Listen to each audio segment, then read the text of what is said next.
দীর্ঘদিনের পরে আবার এলো নির্বাচন। এখন দেখি ওনাদের উঠল কেঁদে জনদরদি মন।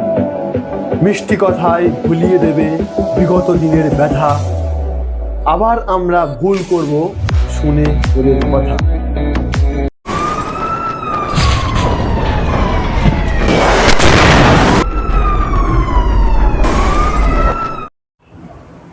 সামনে বিধানসভা নির্বাচন, তো নির্বাচন সম্পর্কে কিছু বলবো তার আগে আপনারা কিছু ভিডিও দেখুন, তারপরে আমি আমার কথা বলছি।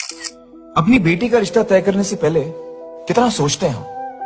लड़का किस खानदान का है, कितना पढ़ा लिखा है, उसका चाल चलन ठीक ठाक है या नहीं। कुछ लोग तो जासूसी तक करवाते हैं, पूरा चिट्ठा खोल के रख देते हैं, तब जाकर सौंपते हैं हम अपनी बेटी का हाथ किसी के हाथ में। लेकिन जब हम अपना देश किसी के हाथ में सौंपते हैं तो क्या हम इतना ही ध्यान रखते हैं, जरा सी भी छानबीन करते हैं। हमारे चुनाव क्षेत्र में कितने उम्मीदवार खड़े हैं, वो कितने पढ़े लिखे हैं, उनके खिलाफ कोई क्रिमिनल केसेस तो नहीं। अपने बच्चों का भविष्य कितने में बेचेंगे आप,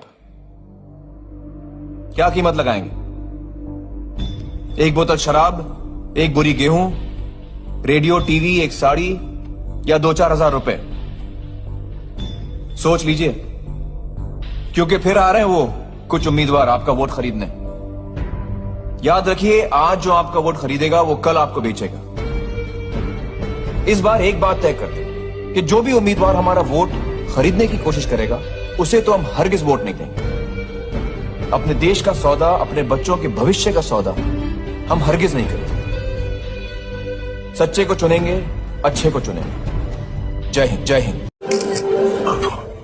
इसलिए मेरी आखिरी और सबसे अहम डिमांड आपसे है, और एक ही, ये छोटी सी आदत होगी जो आप हर जगह करते हैं। सामान हर चीज के लिए, आटा, दाल, चावल, तेल, साबुन खरीदते वक्त कितनी उम्मीद करते हो आप कि भाई ये आटे में मिलावट तो नहीं है, ये चावल में कंकर तो नहीं है, ये साबुन हाथ तो अच्छी देगा ना, मोटरसाइकिल लेते वक्त भाई इसकी माइलेज तो ठीक है ना, इसकी आफ्टर सेल सर्विस अच्छी है। छोटा सा पेन खरीदते वक्त कितने किस्सा-पिटी करते हो, कितनी किस्सा-पिटी, हर जगह हर चीज के लिए सवाल पूछते हैं, सिवाय एक चीज के, अपनी सरकार चुनते वक्त 5 घंटे चलने वाली मस्कीटो कॉइल के लिए कितने सवाल करते हैं। इसमें धुआं तो नहीं आएगा, ये बदबू तो नहीं देगी, इससे मच्छर तो पड़ेगा।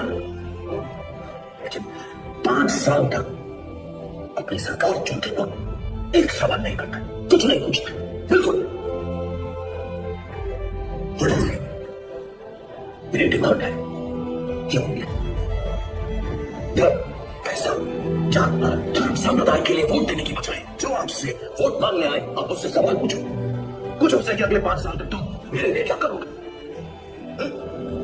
मेरे बच्चों की शिक्षा के लिए क्या करोगे, मुझे नौकरी दिलाने के लिए क्या करोगे, मैं अगर बीमार पड़ गया तुम्हारे परिवार के लिए क्या करोगे, अगले 5 साल तक तुम मेरे देश को आगे बढ़ाने के लिए क्या करोगे। पूछो वोट देने से पहले जिस उंगली का आप इस्तेमाल करते हैं उस उंगली के जरिए सवाल करो, क्योंकि अगर आप ऐसा करोगे तो देश की हेल्थ सर्विस सिस्टम को सुधारने के लिए, गरीब किसानों की मदद के लिए कोई विक्रम राठौड़ या आजाद की जरूरत नहीं होगी, क्योंकि आपकी उंगली ही काफी, क्योंकि आपकी उंगली में बहुत ताकत है। और पता मेरी डिमांड पूरी करोगे तो आजादी किसको मिलेगी, सबको।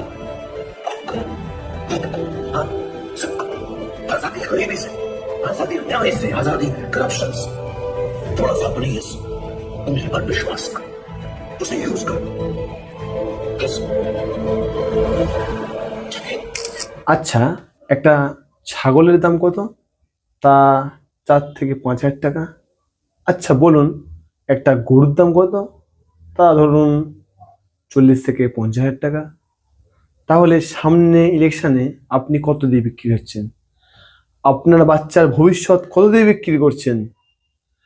আপনার প্রজন্মের ভবিষ্যৎ কত দিয়ে বিক্রি করছেন?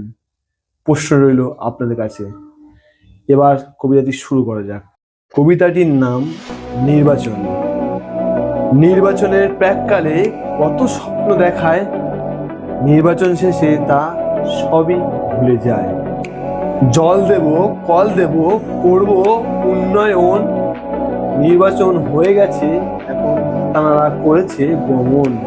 দীর্ঘদিনের পরে আবার এলো নির্বাচন। এখন দেখি ওনাদের উঠল কেঁদে জনদরদি মন, মিষ্টি কথায় ভুলিয়ে দেবে বিগত দিনের ব্যথা। আবার আমরা ভুল করব শুনে ওদের কথা। বাঁধবে লড়াই, পড়বে বোমা, পড়বে লাশের শাড়ি, নারীর সম্মান শেষ হবে দেবে পড়াই।